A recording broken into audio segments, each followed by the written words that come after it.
Plato as a literary critic പറയുമ്പം അപ്പോൾ Plato's concept of art as a whole അവർ criticise ചെയ്യുന്ന കാര്യങ്ങൾ കേട്ടു.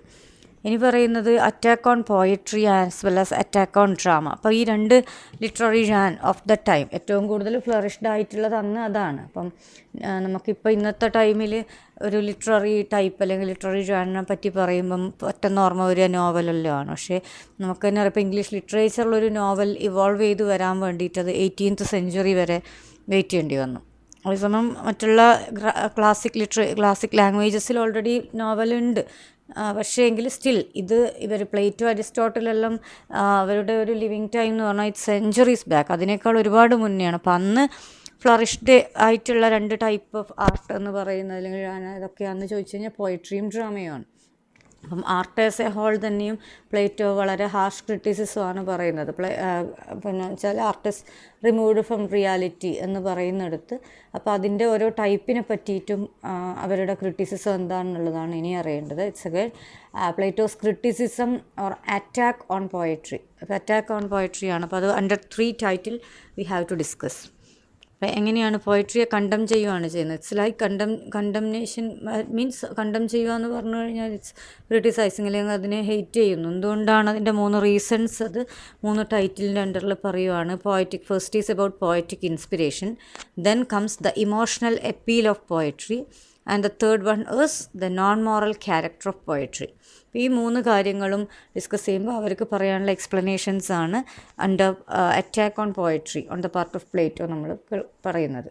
അതിലൊന്ന് പോയറ്റിക് ഇൻസ്പിരേഷനാണ്. അപ്പം പ്ലേറ്റോ പറയുന്നത് ഒരു പോയറ്റിന് ഒരുപാട് he has not thought it's poet writes not because he has thought long and too deep but because he's inspired. അപ്പം പ്യുവർ ഇൻസ്പിരേഷൻ്റെ പുറത്താണ് ഒരു പോയറ്റ് എഴുതുന്നത് എന്നാണ് പ്ലേറ്റോ പറയുന്നത്. അപ്പോൾ അതിലൊരിക്കലും ഒരു ഡീപ്പ് തോട്ടൊന്നും വരുന്നില്ല. ഇനി മേ ബി അത് ചിലപ്പോൾ എന്താണ് പ്രൊഫൗണ്ട് ട്രൂത്തൊക്കെ അവരുടെ റൈറ്റിംഗ് കണ്ടെയ്ൻ ചെയ്തേക്കാം. പക്ഷേ എങ്കിൽ എന്താണെന്ന് വെച്ചാൽ it can be found out only by the test of reason. അപ്പോൾ ഒരുപാട് തിങ്ക് ചെയ്യുന്ന ആൾക്കാർക്ക് മാത്രമേ അത് കണ്ടുപിടിക്കാൻ പോലും പറ്റുള്ളൂ. ഇൻ ദാറ്റ് കേസ് നമ്മളത് എന്ത് ചെയ്യും എന്ന് പറഞ്ഞു കഴിഞ്ഞാൽ എപ്പോഴും അത് ആ ഒരു രീതിയിൽ എല്ലാവർക്കും എല്ലാ ആൾക്കാർക്കും അത്രയും ഡീപ്പർ ലെവൽ തിങ്കിങ് ഒന്നും ഇല്ലെങ്കിൽ അവർ moral character will be affected എന്നാണ് പ്ലേറ്റോ പറഞ്ഞു വെക്കുന്നത്. സോ പോയറ്റിക് ഇൻസ്പിരേഷൻ്റെ പുറത്ത് വരുന്ന ഒരു റൈറ്റിങ് അതൊരു തരത്തിലും ഒരു ബെറ്റർ സിറ്റിസൺ ആയിട്ട് ആൾക്കാരെ മോൾഡ് അല്ലെങ്കിൽ റീഡേഴ്സിനെ മോൾഡ് ചെയ്യാൻ സഹായിക്കുന്നില്ല എന്നുള്ള രീതിയിലാണ് പ്ലേറ്റോ പറയുന്നത്. അതുകൊണ്ട് തന്നെ ഈ പറയുന്ന പ്ലേറ്റോയുടെ ഏറ്റവും മെയിൻ ആയിട്ടുള്ള ബുക്കാണ് ദ റിപ്പബ്ലിക്. അതിലൊരു തരത്തിലും പോയറ്റ്സിന്, അതായത് who composed hymns to gods or and the praises of famous men, ഈ 2 തരത്തിൽ എഴുതുന്ന ആൾക്കാരെ പ്രൈസ് ചെയ്യാനോ അല്ലെങ്കിൽ കൺസിഡർ ചെയ്യാൻ പ്ലേറ്റോ വില്ലിങ് ആണ്. എയ്തർ അവർ ഗോഡ്സിനുള്ള സ്തുതിഗീതങ്ങൾ പാടുക അല്ലെങ്കിൽ അന്നത്തെ ഏറ്റവും ഹയസ്റ്റ് ലെവലിൽ നിൽക്കുന്ന ആൾക്കാരെ പറ്റി ഉള്ള സോങ്സൊക്കെ എഴുതുന്നവരെ അപ്രീഷിയേറ്റ് ചെയ്യാം. പക്ഷെ അല്ലാത്ത രീതിയിലുള്ള ഇമ്പൾസീവ് ആയിട്ടുള്ള അല്ലെങ്കിൽ ഇൻസ്പയർഡ് ആയിട്ടുള്ള ചില പ്യുവർ ലിറ്ററേച്ചർ ഓറിയൻറ്റഡ് റൈറ്റിങ്സൊക്കെ വരുമ്പോൾ അവർ ആ റൈറ്റിങ്സ് ഒരിക്കലും റീഡിങ് പബ്ലിക്കിനെ മൊറാലിറ്റിയിലേക്ക് ലീഡ് ചെയ്യില്ല എന്നുള്ളതാണ്. അപ്പോൾ ഇൻസ്പിരേഷനെതിരെയാണ് പ്ലേറ്റോ പറയുന്നത്. അതാണ് first point. Then comes the emotional appeal of poetry. Second പോയിൻ്റാണ് ഇമോഷണൽ അപ്പീൽ. അപ്പം ഒരു ഇൻസ്പിരേഷൻ്റെ പുറത്ത് വരുന്ന അല്ലെങ്കിൽ അതിൻ്റെ അതുകൊണ്ട് എഴുതുന്ന ഈ പറയുന്ന പോയട്രിക്ക് ഒരാളുടെ ഇൻ്റലക്ച്വൽ പവറിനെക്കാട്ടിലും ഇമോഷണൽ പവറിനെയാണ് എഫക്റ്റ് ചെയ്യുക. അതായത് നമ്മളെപ്പോഴും പറയും ഹ്യൂമൻ ബീങ്സിനെ പറ്റി സംസാരിക്കുമ്പോൾ എയ്തർ ഇൻ്റലക്ച്വൽ ഓർ ഇമോഷണൽ. അതായത് ഇൻ്റലക്ച്വൽ എന്ന് പറഞ്ഞാൽ ബ്രെയിൻ ഓറിയൻറ്റഡ് ആയിട്ടുള്ള തിങ്കിങ് പവറും റാഷണാലിറ്റിയും ഒക്കെ ഉള്ള ആൾക്കാരും. അതേസമയം ഇമോഷണൽ എന്ന് പറഞ്ഞാൽ ഹാർട്ട് ഓറിയൻറ്റഡ്, ഇമോഷണലാണ്, ഹാർട്ടാണ് അവരുടെ കൂടുതലായിട്ട് ഫങ്ഷൻ ചെയ്തത്, സെൻറ്റിമെൻ്റലായിട്ടുള്ള ടൈപ്പ്. അപ്പോൾ അത് ഇവർ പറയുന്നത് പ്ലേറ്റോയുടെ ക്രിറ്റിസിസം എന്ന് പറഞ്ഞു കഴിഞ്ഞാൽ ഇൻസ്പിരേഷനാണ് പോയട്രിയുടെ ബാക്ക് ബോൺ. അപ്പോൾ അതുകൊണ്ട് തന്നെ അങ്ങനെ ഉണ്ടാകുന്ന ഒരു ആൾക്കാരുടെ റീഡേഴ്സിൻ്റെ ഹാർട്ടിനെയാണ് ഇൻ്റലക്റ്റിനെക്കാട്ടിലും സ്വാധീനിക്കുക. അപ്പോൾ അതുകൊണ്ട് തന്നെ ഓവർ പവറിങ് സംഭവിക്കാൻ ചാൻസ് ഉണ്ട്. പോയട്രി ഒക്കെ വായിക്കുമ്പോൾ നമ്മളെ ഇമോഷനെ അത് കൂടുതലായിട്ട് ബാധിച്ചുകൊണ്ട് നമ്മളുടെ ഒരു റീസണിനെ എന്തായാലും അറസ്റ്റിങ് ദ പവർ ഓഫ് റീസൺ എന്നാണ്. നമ്മളൊരു റീസണൽ റേഷണാലിറ്റി അല്ലെ തിങ്കിങ് പവറിനെ അത് അറസ്റ്റ് ചെയ്യും. അപ്പോൾ നമ്മൾ കൂടുതൽ ആർട്ടിസ്റ്റിക് മേഖലയിലേക്ക് തിങ്കിങ് പോകും, അല്ലെങ്കിൽ നമ്മൾ മറ്റുള്ള റീസണബിളായിട്ട് തിങ്കിങ് മാറിപ്പോവും എന്നാണ് അവർ പറയുന്നത്. അപ്പോൾ അത് it is capable of ruling the minds of individual without allowing space four reason. അപ്പം പ്ലേറ്റോ ആഗ്രഹിക്കുന്നത് അല്ലെങ്കിൽ പ്രിഫർ ചെയ്യുന്നത് ഇൻഡിവിജ്വൽസ് ആസ് ബെറ്റർ സിറ്റിസൺസ്. അതുമാത്രമല്ല കുറേ ഒരു കമ്മിറ്റഡ് ആയിട്ടുള്ള ഇൻഡിവിജ്വൽസ്, അതായത് കൂടുതൽ ഓറിയൻറ്റഡ് ടുവേർഡ്സ് മൊറാലിറ്റി, ഒരു തരത്തിൽ ഭയങ്കര കമ്മിറ്റ്മെൻറ്റ് ഫോർ ദി സൊസൈറ്റി എന്നൊക്കെ വേണം എന്നാണ് ഈ പറയുന്ന പ്ലേറ്റോയുടെ ആർട്ടിനെ കൊണ്ടുപോലും ഉദ്ദേശിക്കുന്നതാണ്. അപ്പോൾ ഇതിൽ വർക്കൗട്ട് ആവില്ല, ബിക്കോസ് ഇമോഷണലി അപ്പീൽ ചെയ്യുന്ന ഒരു ആർട്ടാണ്, അല്ലെങ്കിൽ ആർട്ടിസ്റ്റിക് ആണ് പോയട്രി എന്നാണ് പ്ലേറ്റോയുടെ അടുത്ത വാദം. ഇനി third one, it is and non moral character of poetry. അതായത് ഇവരൊക്കെയും ഏറ്റവും സെഞ്ച്വറീസ് ബാക്ക് ആൾക്കാരാണ്. അപ്പോൾ അവർ എങ്ങനെയായാലും ഒരു മൊറാലിറ്റി ഓറിയൻറ്റഡ് ആയിരിക്കും. അപ്പോൾ അതുകൊണ്ട് തന്നെ ഒരു പോയട്രി എന്നുള്ളതിന് ഏറ്റവും ലാക്ക് ഓഫ് കൺസേൺ വിത്ത് മൊറാലിറ്റിയാണ് പോയട്രിയുടെ ഒരു ക്യാരക്ടറിസ്റ്റിക് എന്ന് പറയുന്നത്, അക്കോർഡിംഗ് ടു പ്ലേറ്റോ അവരൊപ്പം ചെയ്യുന്നത്. അതുകൊണ്ട് തന്നെ poetry treats both virtue and vice alike without any regard for moral considerations. അപ്പം അതിൽ പ്രസൻറ്റ് ചെയ്യുന്നത് തന്നെ പലപ്പോഴും നല്ല ആൾക്കാരെ വളരെ അൺഹാപ്പി ലൈഫ് ലീഡ് ചെയ്യുന്നതായിട്ടും, അതേസമയം good men who are unhappy despite being riches, അല്ലെങ്കിൽ bad men who are happy in spite of their reverses. തിന്മകൾ ചെയ്യുന്നവരെ നല്ല ലൈഫ് ലീഡ് ചെയ്യുന്നതായിട്ടും, അല്ലെങ്കിൽ ഹാപ്പി ലൈഫ് ലീഡ് ചെയ്യുന്നതായിട്ടോ, അല്ലെങ്കിൽ വളരെ നല്ല ആൾക്കാരെ വളരെ അൺഹാപ്പി ലൈഫ് ലീഡ് ചെയ്യേണ്ടി വരുന്നതായിട്ടൊക്കെ പോർട്രേ ചെയ്യുമ്പം ചിലപ്പോൾ അത് വായിക്കുമ്പോൾ മറ്റുള്ള ആൾക്കാർ റീഡേഴ്സിനും തോന്നുക yes then this is better, അപ്പോൾ അങ്ങനെയാണെങ്കിൽ തിന്മ ചെയ്ത് കളയാം എന്നുള്ള രീതിയിൽ നമ്മളെ മൊറാലിറ്റി എഫക്റ്റ് ചെയ്യുന്ന രീതിയിലാണ് വരിക എന്നാണ് പറയുന്നത്.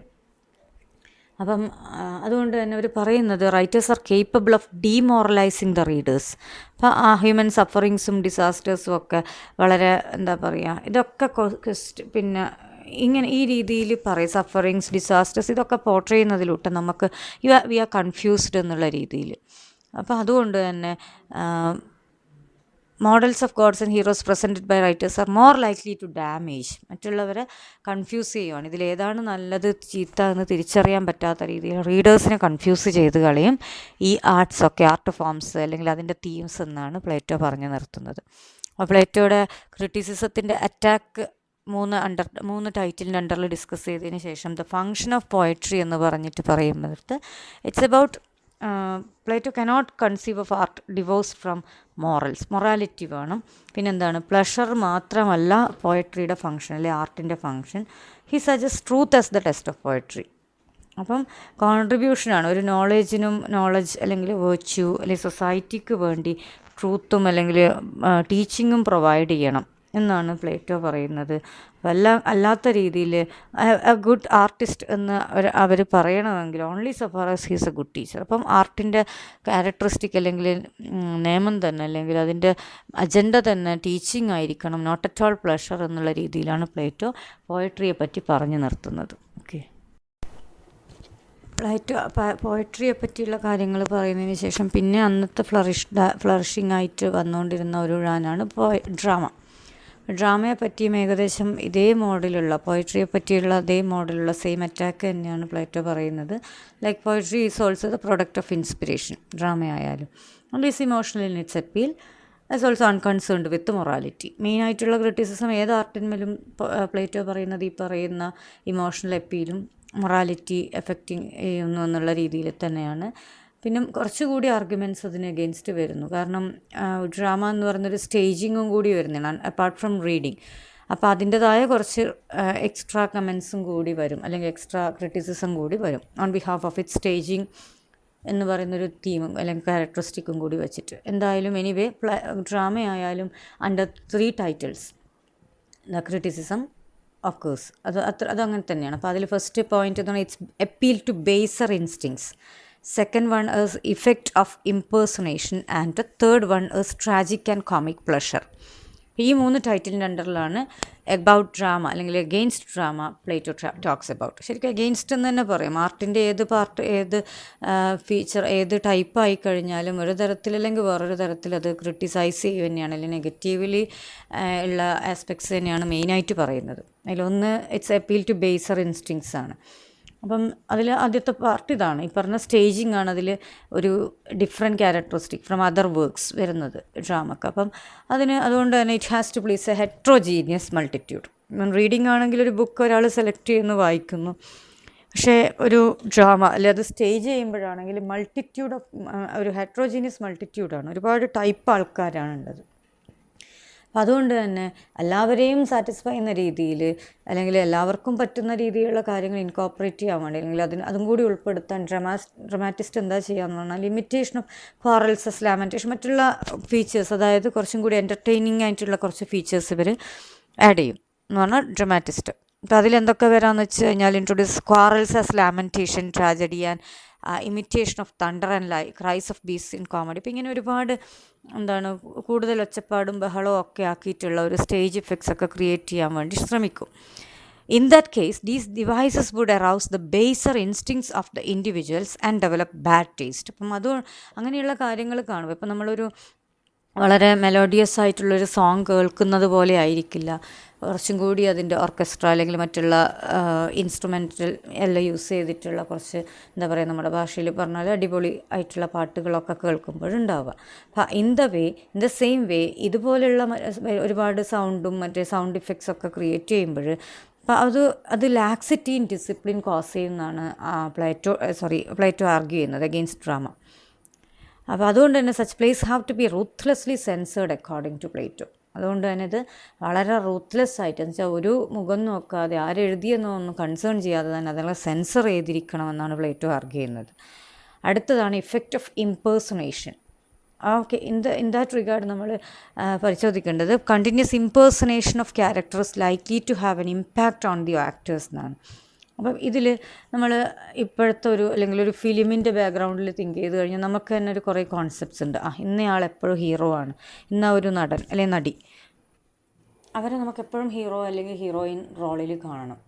ഇനി കണ്ടിന്യൂസ് ആയിട്ട് എപ്പോഴും വില്ലൻ കഥാപാത്രങ്ങൾ ചെയ്യുന്നവരെ എപ്പോഴും വില്ലൻസ് ആയിട്ട് നമുക്ക് കാണാൻ പറ്റും. അവർ വില്ലനസ് റോൾ മാറി ഏതെങ്കിലും ഒരു കോമിക് റോൾ അങ്ങനെ എടുക്കും, കുറേ കാലത്തോളം അല്ലെങ്കിൽ കുറേ ഫിലിംസ് കഴിയുന്നത് വരെയും നമുക്കത് ആക്സെപ്റ്റ് ചെയ്യാൻ പറ്റില്ല. അപ്പോൾ നമുക്ക് ഓൾറെഡി നമ്മുടെ മൈൻഡിൽ അങ്ങനെയുള്ള ഒരു ക്യാരക്ടർ ഇന്നതാണ്, അല്ലെ ആ ആൾ ഇതാണ് അഭിനയിക്കേണ്ടത്, അതേ മോഡിൽ തന്നെയാണ് കോൺസ്റ്റൻ്റ്ലി ഇമ്പേഴ്സണേറ്റ് ചെയ്യുമ്പോൾ ഇവിൽ ക്യാരക്ടേഴ്സിനെ അല്ല. ഇപ്പോൾ ചില ആൾക്കാരെ കോൺസ്റ്റൻ്റ് ആയിട്ട് അന്നൊക്കെയുള്ള ഡ്രാമയിൽ എല്ലാ ടൈമിലും അവർ ഇവിൽ ക്യാരക്ടേഴ്സിനെ ആയിരിക്കും ഇനാക്ട് ചെയ്യുന്നത്. അപ്പോൾ ആ ഒരു ഇൻഫ്ലുവൻസ് അവരുടെ നേച്ചറിലും വരാം എന്നാണ് ആര് പറയുന്നത്, പ്ലേറ്റോ പറയുന്നത്. So impersonating innocent characters is likely to damage them also and repress their individuality. അപ്പോൾ അത് പറയാൻ വേണ്ടി നമ്മൾ പറയുന്നത് ഈ ഒരു ഫിലിമിൻ്റെ ബാക്ക്ഗ്രൗണ്ടിൽ എക്സാമ്പിളായിട്ട് പറയുന്നത്, അപ്പം ഒരു വളരെ ബേസിക് എക്സാമ്പിളായിട്ട് എടുക്കുക വെച്ച് കഴിഞ്ഞാൽ മലയാളം ഫിലിമിൽ ഒരു കാലത്ത് ശാലിനി എന്ന് പറയുന്നൊരു നടി. അപ്പം അവരുടെ ബേസിക് ക്യാരക്ടർ അല്ലെങ്കിൽ അത് ചിലപ്പോൾ ബോൾഡായിരിക്കും, പക്ഷേ അന്ന് എല്ലാവരും മലയാളി തനിമയുള്ള ഒരു വുമണാണ് എന്ന് പറഞ്ഞ് അല്ലെങ്കിൽ പല ക്യാരക്ടേഴ്സ് ഒരു കോൺസ്റ്റൻ്റ് കുറേ ഒരു കാലത്തോളം അവർ അതേപോലുള്ള ക്യാരക്ടേഴ്സ് ചെയ്യുമ്പോൾ വേറൊരു രീതിയിലുള്ള അവരെ ഒരു ക്യാരക്ടറിനെ പോലും നമുക്ക് അംഗീകരിക്കാൻ പറ്റാത്ത അല്ലെങ്കിൽ ആക്സെപ്റ്റ് ചെയ്യാൻ പറ്റാത്തൊരു രീതി വരും. അപ്പോൾ അതുപോലെ അങ്ങനെയുള്ള അപ്രീസിയേഷൻ തന്നെ കോൺസ്റ്റൻ്റ്ലി കിട്ടിക്കൊണ്ടിരിക്കുന്നത്. ഇപ്പോൾ മലയാളി പെൺകുട്ടിയാണ് അല്ലെങ്കിൽ മലയാള തനിമയുള്ള നടിയാണ്. So the persons imbibe that nature, അവരുടെ ഒറിജിനൽ നേച്ചർ അവിടെ റിപ്രസ്ഡ് ആവും എന്നാണ് പറയുന്നത്. ഇൻ ബോത്ത് വേസ് ഇത് ഇപ്പം ഒരു തരത്തിൽ ഇവിൾ ക്യാരക്ടേഴ്സിനെ മാത്രം ഇനാക്ട് ചെയ്യുന്നവർ അങ്ങനെ ആയിപ്പോവും, അല്ലെങ്കിൽ വളരെ ഇന്നസെൻ്റ് ആയിട്ട് മാത്രം അല്ലെങ്കിൽ വളരെ ഒതുങ്ങിക്കൂടുന്ന ക്യാരക്ടേഴ്സിനെ ഇനാക്ട് ചെയ്യുമ്പം അത് ആ രീതിയിലായിപ്പോവും അവരുടെ ക്യാരക്ടർ നേച്ചർ, അവരുടെ റിയൽ നേച്ചർ മാറിപ്പോവും. ബൈ ബർത്ത് അല്ലെങ്കിൽ ബൈ നേച്ചർ അവരെന്താണോ എന്നുള്ളത് മാറിപ്പോവാമെന്നാണ് ആര് പറയുന്നത്, പ്ലേറ്റോ. സോ അതാണ് effect of impersonation on the characters. അപ്പോൾ ഈ പറയുന്ന ക്രിറ്റിസിസം പോയട്രിയുടെ കേസിൽ വരില്ല, കാരണം സ്റ്റേജിങ്ങിൽ മാത്രമാണ് ഇംപേഴ്സണേഷനും അല്ലെങ്കിൽ ഇനാക്ടിങ്ങും ഇമിറ്റേഷനും എല്ലാം വരുന്നത്. ആൻഡ് അത് എൻഫീബിൾമെൻറ്റിനെ പറ്റിയിട്ടാണ്. ഇപ്പോൾ ഇന്നസെൻറ്റ് ക്യാരക്ടറിനെ കോൺസ്റ്റൻ്റ് ഇനാക്ട് ചെയ്യുന്നവർ എൻഫീബിൾഡ്, ഇപ്പോൾ ഫീബിൾ വളരെ എന്താ പറയുക ലൈറ്റ് ആയിട്ടുള്ള അല്ലെങ്കിൽ ബോൾഡ് അല്ലാത്ത സ്ട്രോങ് അല്ലാത്ത ക്യാരക്ടേഴ്സ് ആയിട്ട് പോകും. And when the impersonate noble characters possessing courage, അത് നല്ലതുമായിരിക്കും, പക്ഷേ അത് എപ്പോഴും പിന്നെ പ്ലേറ്റോ പറയുന്നത് എക്സ്ട്രീം ലെവലിൽ നെഗറ്റീവായിട്ടുള്ള കാര്യങ്ങളാണ് ഹൈലൈറ്റ് ആയിട്ട് പറയുന്നത്. According to Plato only those plays that represent the best and noblest in life. അങ്ങനെ ഒരു പോസിബിലിറ്റി ആർട്ടിനുണ്ടോ? എല്ലാ തരത്തിലുള്ള റിയാലിറ്റി റെപ്രസെൻറ്റ് ചെയ്യാൻ വേണ്ടിയിട്ടാണ് ആർട്ടിൻ്റെ പേർപ്പസ് തന്നെ. അതേസമയം പ്ലേറ്റോ പറയുന്നത് കമ്മ്യൂണിറ്റി ബെനിഫിറ്റഡാണ്. അപ്പോൾ അതുകൊണ്ട് തന്നെ ഇമ്പേഴ്സണേഷൻ ഇപ്പം ആൾക്കാരെ എഫക്റ്റ് ചെയ്യുന്നുണ്ടെങ്കിൽ അപ്പോൾ എപ്പോഴും നല്ല ക്യാരക്ടേഴ്സിനെ മാത്രം പോർട്രേ ചെയ്യണം. That is in some way or other it's impossible. ആർട്ടിൻ്റെ ഒരു തലത്തിൽ അത് വളരെ എന്താണ് പറയുക, ഒരു തരത്തിലും ആക്സെപ്റ്റ് ചെയ്യാൻ പറ്റാത്ത ഒരു ആർഗ്യുമെൻറ്റാണ്. അപ്പോൾ അതുകൊണ്ട് തന്നെ പക്ഷേ പ്ലേറ്റോയുടെ കണ്ണിൽ എന്താണ് ഏറ്റവും നല്ല ക്യാരക്ടേഴ്സിനെ പോർട്രേ ചെയ്യുക, ഏറ്റവും നല്ല ലൈഫ് സിറ്റുവേഷൻസ് പോർട്രേ ചെയ്യുന്നത് മാത്രമാണ് ബെറ്റർ എന്നാണ് പറയുന്നത്. തേർഡ് പോയിൻ്റാണ്, അതായത് തേർഡ് അറ്റാക്ക് ഓൺ ഡ്രാമയാണ്, അല്ലെങ്കിൽ third view on drama. It's tragic and comic pleasure. Human nature according to Plato is mixture of diverse feelings like fear, anger, grief, envy. ഇതെല്ലാം ചേർന്നതാണ് ഹ്യൂമൻ നേച്ചർ. അപ്പം ഇതെല്ലാം പക്ഷേ ഇതൊക്കെ പെയിൻഫുള്ളാണ്. ഇതിൽ പറയുന്നതിൽ പല കാര്യങ്ങളും എന്താണ്, ഇപ്പം ഫിയർ, ആങ്കർ അല്ലെങ്കിൽ എൻവി, ഇതെല്ലാം എന്താണ് പെയിൻഫുള്ളാണ് by themselves, provide pleasure when indulged in excess. അപ്പം അത് എന്ത് ചെയ്യാൻ, അത് കോമഡിയിലാണെങ്കിൽ അതൊരു ലാഫ്റ്ററിൻ്റെ മോഡലും വരും. അല്ലെങ്കിൽ source of laughter is incongruity between characters.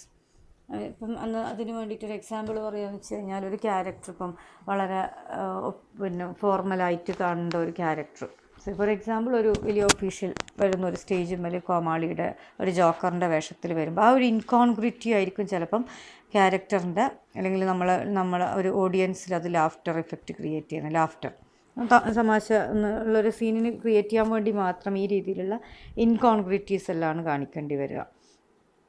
അപ്പോൾ ആ ഒരു pleasure, too much of intelligence in laughter, it will effect the seriousness of the individual just for the timing. ഇപ്പം ഒരു ആർട്ട് എന്ന് പറഞ്ഞാൽ ഒരു എന്താ പറയുക, റിലാക്സേഷനാണ്, അല്ലെങ്കിൽ അത് ഒരു കുറച്ചെങ്കിലും പ്ലഷർ അഫോർഡ് ചെയ്യണം എന്നുള്ള ഒരു കാര്യം ഒരിക്കലും പ്ലേറ്റോ അംഗീകരിക്കുന്നില്ല.